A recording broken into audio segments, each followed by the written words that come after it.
Et si la divinité protectrice du culte le plus puissant d'Europe n'était en réalité qu'une prédatrice glaciale, qui se sert de ses propres fidèles pour moissonner le sang de ses ennemis?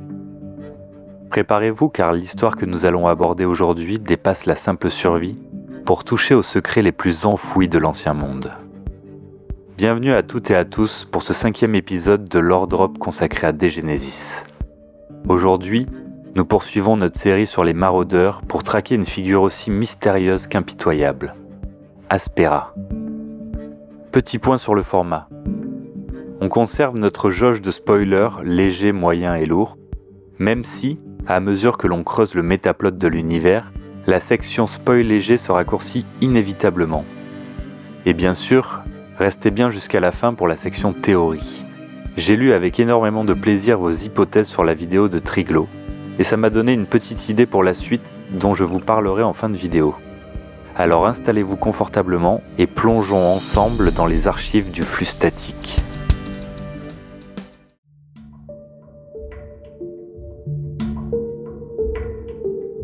Aspera. Commençons par ce que l'on sait en surface. La maraudeuse Aspera est souvent connue dans le monde sous un surnom qui en dit long, l'unijambiste. Les rares survivants qui ont pu l'apercevoir décrivent une femme rousse, dont les nattes épaisses jaillissent de la tête. Mais ce qui marque véritablement les esprits, c'est son visage. Il est totalement impassible, figé, semblable à un masque de plastique parfait et dénué de la moindre émotion. Lorsqu'elle parle ou qu'elle esquisse l'ombre d'un sourire, l'illusion se brise. Son expression semble littéralement se fissurer, comme si ses traits étaient pris sous une fine couche de glace qui craquelle. L'instant d'après, le temps d'un simple clin d'œil, toutes ces micro-fissures se referment. Son visage redevient immaculé, synthétique et totalement hermétique. L'autre détail frappant, bien sûr, c'est sa fameuse jambe mécanique.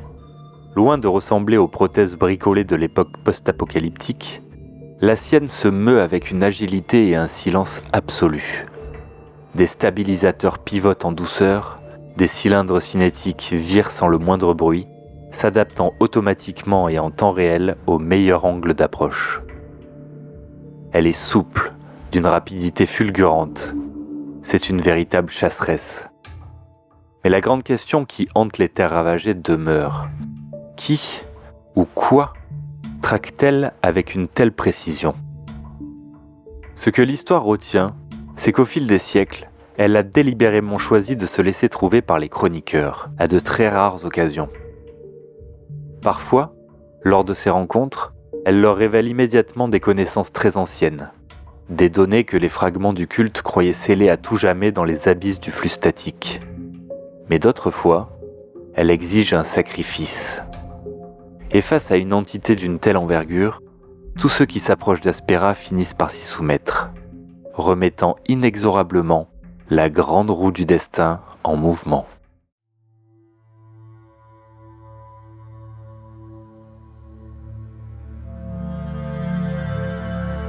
Pour véritablement comprendre Aspera, il faut remonter le temps, bien avant la chute de l'humanité.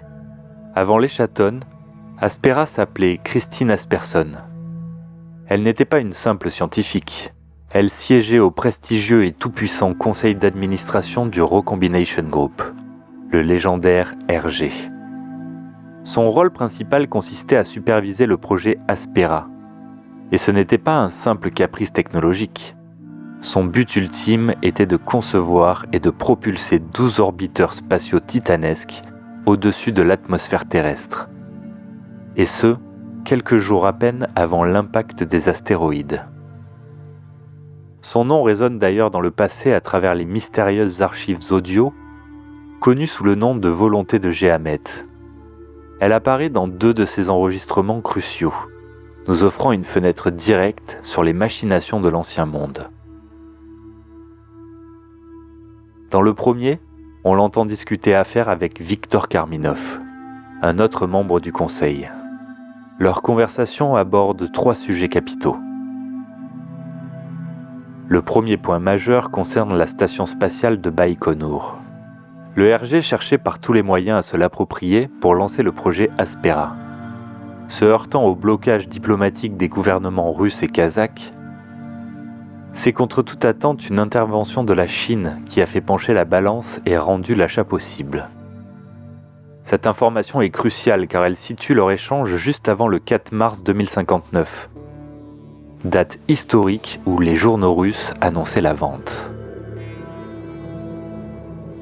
La discussion glisse ensuite sur une réunion tenue secrète entre Nikita Karminov et Jérôme Guetrel. Une rencontre dont Victor, le propre frère jumeau de Nikita, ignorait tout. L'enjeu de cette réunion n'était autre que le projet qui aboutira plus tard à la création des correspondeurs. Cette technologie redoutable capable de prendre le contrôle du flux sanguin des maraudeurs. Enfin, leur conversation dérive sur la disparition de Jehamet, juste après son célèbre discours à la Mecque. Asperson soupçonne fortement Jérôme Guetrel d'avoir su, dès le départ, que Jehamet finirait par détourner les fonds colossaux du RG pour aller fonder sa propre religion. Dans un autre fragment de ce testament, l'ambiance se fait plus lourde. On y écoute un échange tendu entre Asperson et Jérôme Guetrel en personne. Guetrel se lance dans un monologue grandiloquent, soutenant que la mort est l'ultime moteur poussant l'humanité à aspirer à des idéaux supérieurs. Face à cette envolée, Asperson se montre glacial et totalement hermétique à sa philosophie. Ce mépris ouvertement affiché pour la vision de Guetrel est d'ailleurs très certainement la raison pour laquelle il ne l'a jamais admise dans le prestigieux programme des Free Spirit. Mais Christine Asperson n'était pas seulement pragmatique.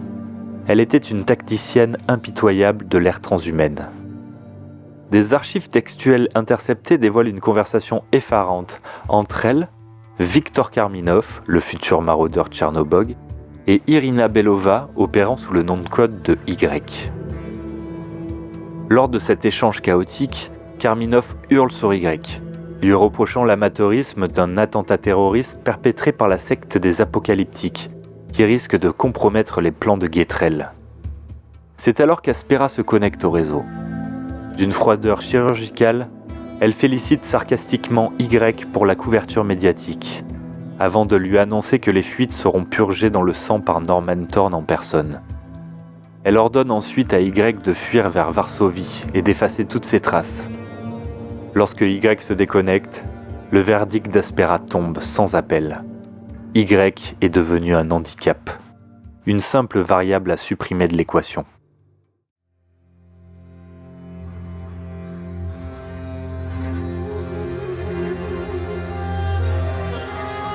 Faisons maintenant un bond de plusieurs siècles après le grand cataclysme de l'Échatonne.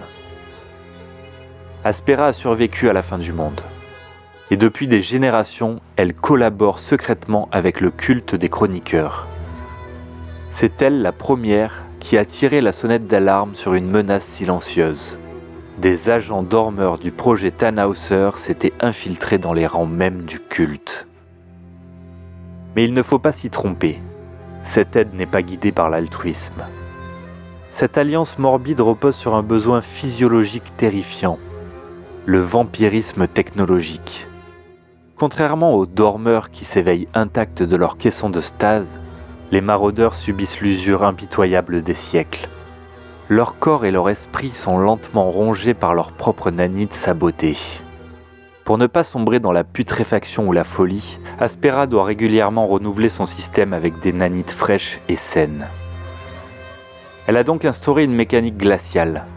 Elle exécute ses dormeurs infiltrés pour s'abreuver de leur sang chargé de nanites fraîches. Ce sang est sa fontaine de jouvence macabre, tandis que les chroniqueurs, de leur côté, nettoient leur culte de toute infection extérieure. Pour automatiser cette chasse, le serveur a mis au point un piège informatique brillant, le miroir du flux statique. Il s'agit d'un faux réseau, une illusion numérique. Les agents dormeurs qui pensent pirater le sanctuaire des archives y sont redirigés à leur insu.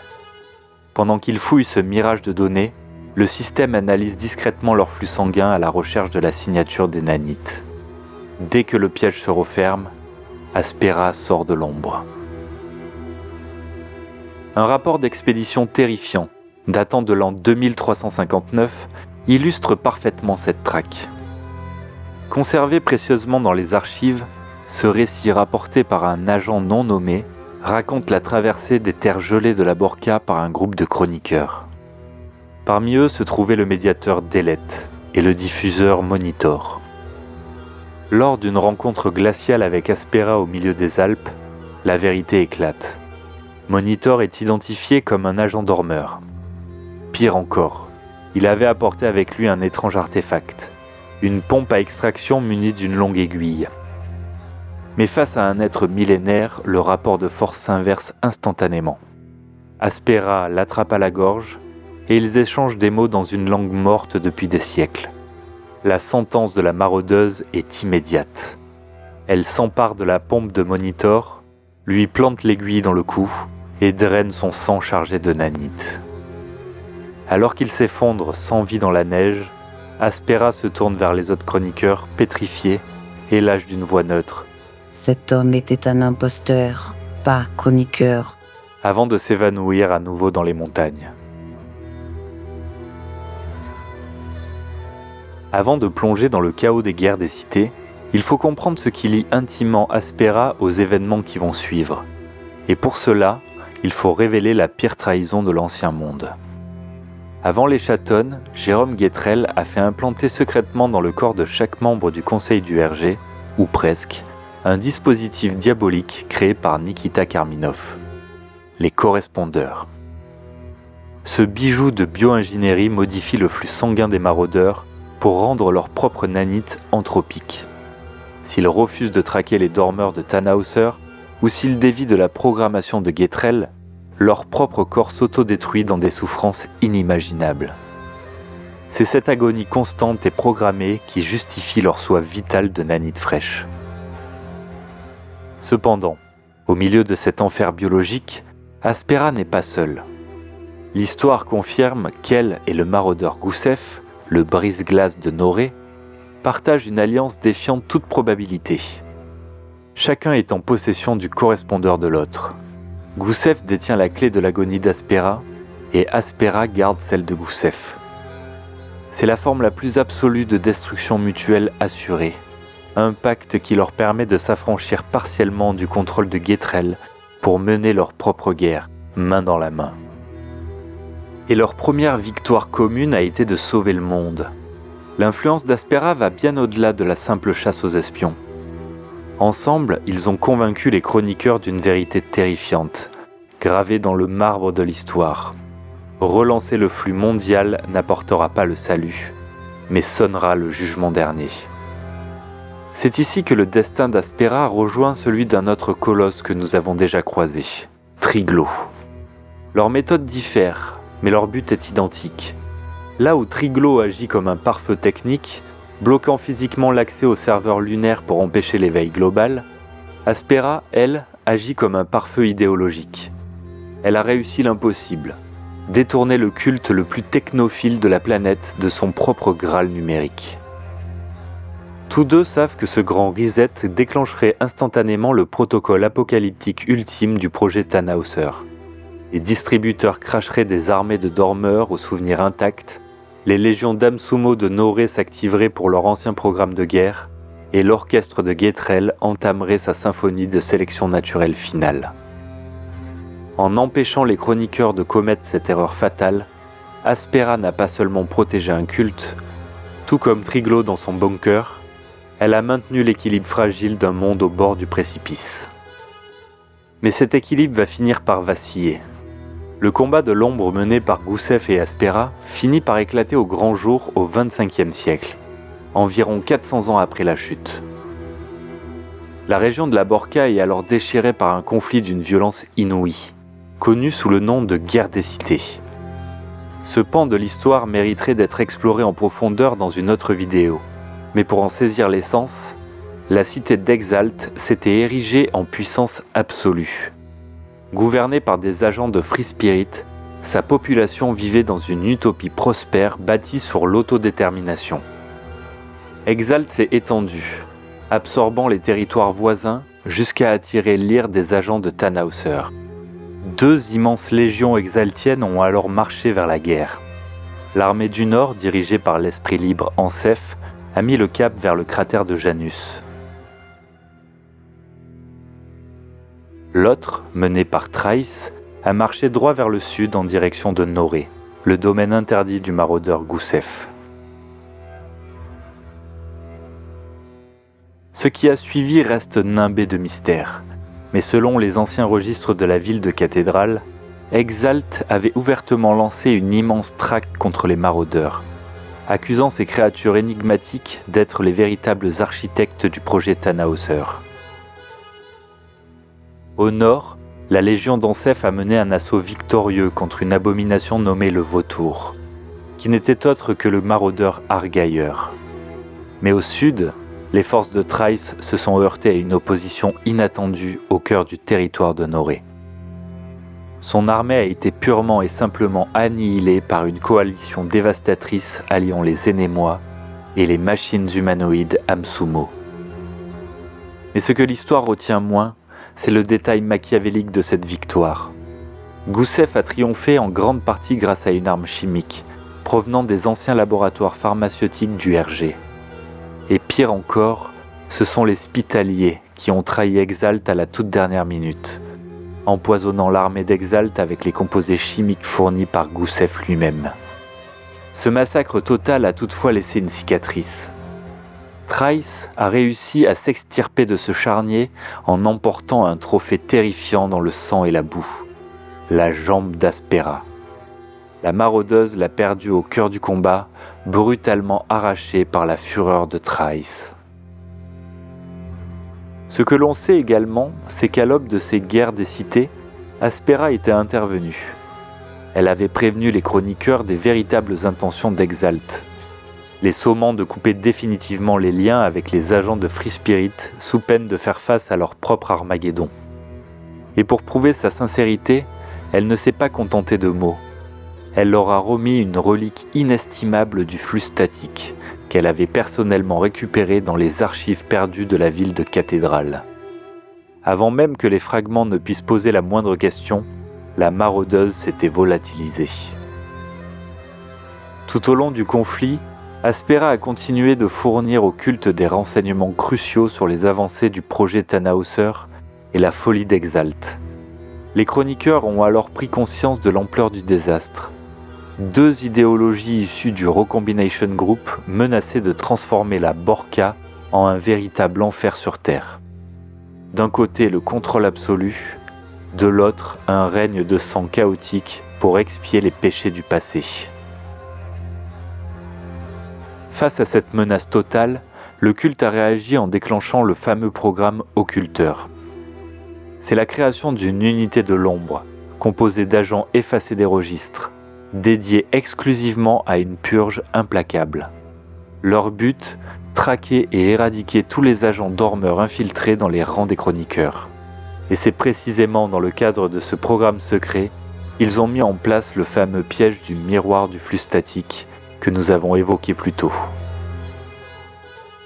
Ce que l'on découvre aujourd'hui, c'est que cette purge a duré près de 3 générations.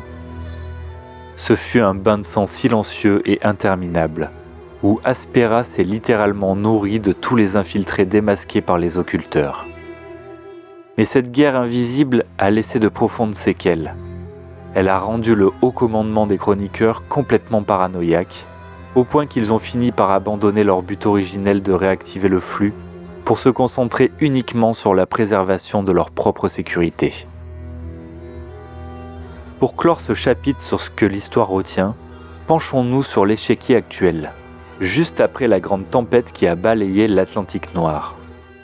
Au sommet de la hiérarchie du culte technologique, la chroniqueuse Elisa est l'une des rares à mesurer la gravité de la situation. Elle détient le secret millénaire de l'infiltration des agents dormeurs, mais surtout, elle est l'unique lien existant entre le culte et Aspera. Elle seule connaît le sanctuaire actuel de la maraudeuse, un secret qu'elle protégera jusqu'à son dernier souffle. Et pour cause, le refuge choisi par Aspera relève d'une ironie brillante et glaçante. Elle a élu domicile en plein cœur de Cathédrale. c'est l'ultime angle mort. Une entité forgée par la technologie la plus pure de l'ancien monde, vivant au milieu de dizaines de milliers d'anabaptistes fanatiques qui érigent des bûchers pour brûler la moindre once d'électronique. C'est le camouflage parfait.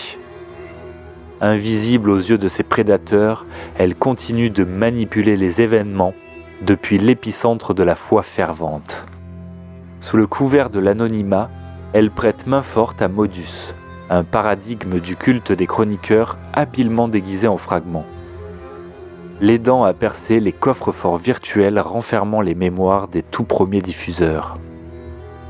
Mais la vengeance cependant ne meurt jamais vraiment. L'agente Free Spirit Trice, bien qu'ébranlée par l'histoire, a survécu. Unie par une haine commune avec sa sœur d'armes Ansef, elles se sont enfoncées dans les artères souterraines de Justicienne. Dissimulée sous l'apparence pathétique d'une simple mendiante, Trice utilise un arsenal technologique terrifiant, une capacité de drain de mémoire qui lui permet de voler les souvenirs de ceux qui l'effleurent. Son but n'est plus seulement de survivre. Travaillant dans l'ombre, elles ont rallié la puissante démagogue Vesna à leur cause, prenant de fait le contrôle de la horde blafarde locale. Trice veut relancer la broyeuse d'Exalt, et son objectif final ne souffre d'aucune ambiguïté. Elle veut la tête de Goussef et d'Aspera. Une dernière certitude émerge des cendres de ce récit. Aspera et Goussef ont lié leur destin depuis bien longtemps. Ils ont croisé le fer ensemble contre les légions d'Exalt, et leurs cicatrices racontent l'histoire d'une fraternité d'armes indéniable. Mais à l'aube des guerres futures, face à des prophètes rancuniers tapis dans l'ombre, l'immensité de leur véritable dessein reste enveloppée de mystère. Jusqu'où s'étend leur plan pour sauver le monde ? Le temps seul, ou le flux, nous l'apprendra.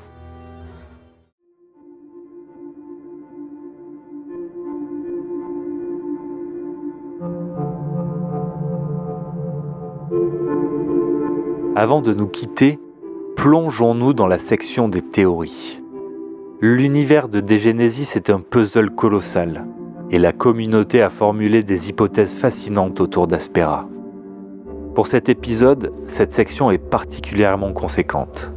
Gardez bien en tête que ce que je vais vous dire révèle de la spéculation et de la déduction, et non de faits canoniques avérés. La première théorie concerne le projet Aspera lui-même. C'est une théorie que j'avais déjà évoquée dans une vidéo précédente. Nous savons qu'il y avait 12 orbiteurs spatiaux, et que l'un d'eux a été baptisé Minerva. 12 orbiteurs comme les 12 dieux de l'Olympe romain. Il est donc extrêmement probable que les 11 autres vaisseaux portent les noms de Jupiter, Junon, Neptune, Mars, Vénus ou encore Mercure, formant un véritable panthéon mécanique attendant patiemment le réveil de ses maîtres dans le vide spatial. Passons à un détail visuel fascinant pointé du doigt par de nombreux fans. Avez-vous remarqué l'apparence d'Aspera ? Une jeune femme rousse, avec des nattes qui rebiquent, dotée d'une force et d'une agilité surhumaines. Beaucoup y voient un clin d'œil assumé des créateurs à la célèbre Fifi Brin d'Acier.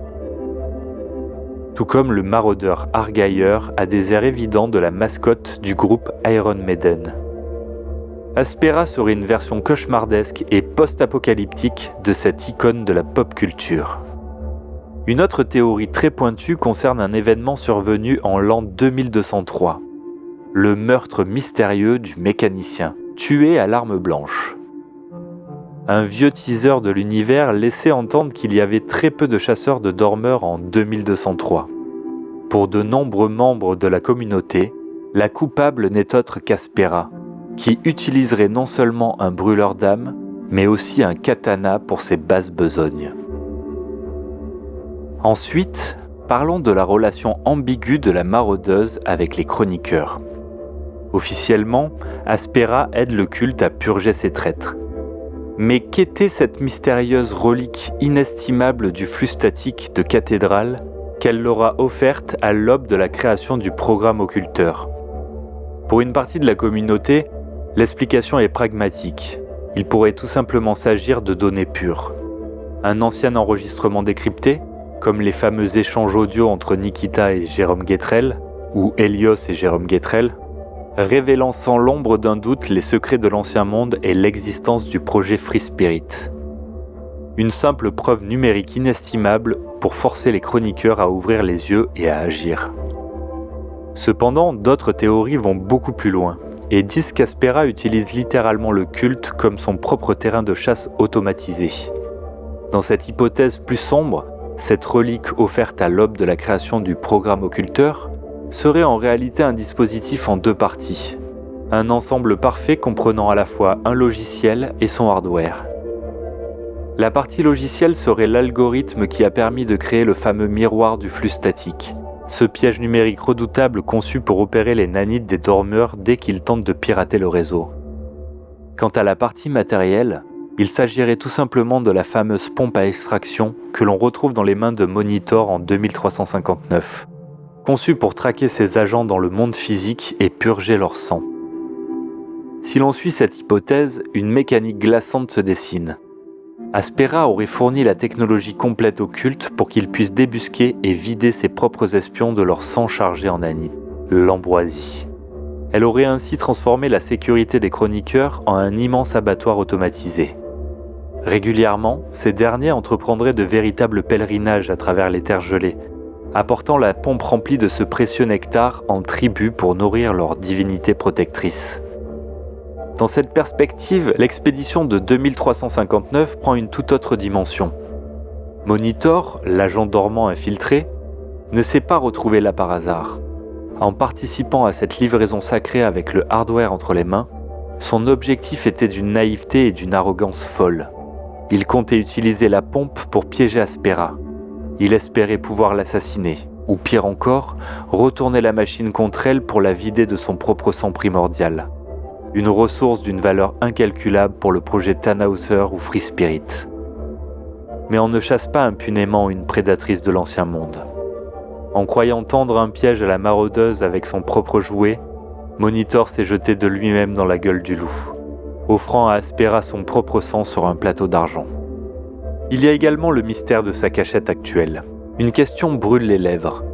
Si Aspera était si proche des chroniqueurs, pourquoi ne les a-t-elle pas aidés lorsqu'ils se sont fait violemment expulser de cathédrale par les anabaptistes en 2148 ? La théorie la plus cynique veut qu'elle les ait délibérément laissés tomber. En laissant les anabaptistes prendre le contrôle, elle s'assurait de créer le bouclier anti-technologie parfait. Elle sacrifiait la présence officielle des chroniqueurs pour s'offrir, à elle seule, un accès exclusif et tranquille aux anciennes archives enfouies sous la ville. Certains murmurent même qu'elle aurait subtilement influencé la doctrine anabaptiste. En nourrissant leur haine viscérale du démiurge, qu'elle associerait secrètement à Jérôme Guétrel, elle aurait transformé la ferveur religieuse de toute une nation en un rempart impénétrable contre son ancien boss. Mais la théorie la plus vertigineuse concerne le futur immédiat de la Borca et le plan ultime de Trice du projet Free Spirit. Selon certaines interprétations récentes de ses mouvements dans les souterrains de Justicienne, Trice aurait utilisé son drain de mémoire pour voler les souvenirs d'un juge. Grâce à cela, elle aurait enfin pu reconstituer les pièces manquantes de sa défaite d'il y a un siècle. Et elle en aurait tiré une conclusion terrifiante. Elle sait désormais qu'Aspera se cache derrière les remparts anabaptistes de cathédrale. Et le plus glaçant dans tout cela, le plan de Trice n'est absolument pas de s'infiltrer discrètement.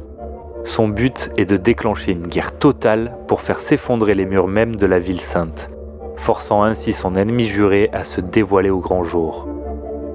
La prochaine bataille ne se jouera donc pas dans les ombres, elle risque d'embraser tout le protectorat. Et c'est sur cette vision de guerre imminente que s'achève ce 5e Lore Drop. Merci à tous ceux qui sont restés jusqu'au bout de cette plongée vertigineuse dans l'histoire d'Aspera. N'hésitez pas à débattre des théories d'aujourd'hui dans les commentaires, ou à me corriger si j'ai manqué un détail crucial. Préparez-vous bien car pour le prochain épisode, nous irons nous enfoncer encore un peu plus dans les ténèbres de l'Ancien Monde, pour nous attaquer à un autre maraudeur de légende, Chernobog. D'ailleurs, si vous avez déjà des théories, des déductions ou des idées folles sur lui, n'hésitez surtout pas à m'en faire part dans les commentaires. Je lis absolument tout et ce sera un plaisir d'en discuter avec vous. et je glisserai peut-être même vos idées dans la prochaine vidéo. D'ici là, gardez l'œil ouvert car le monde de Dégénésis est sur le point de basculer. À la prochaine.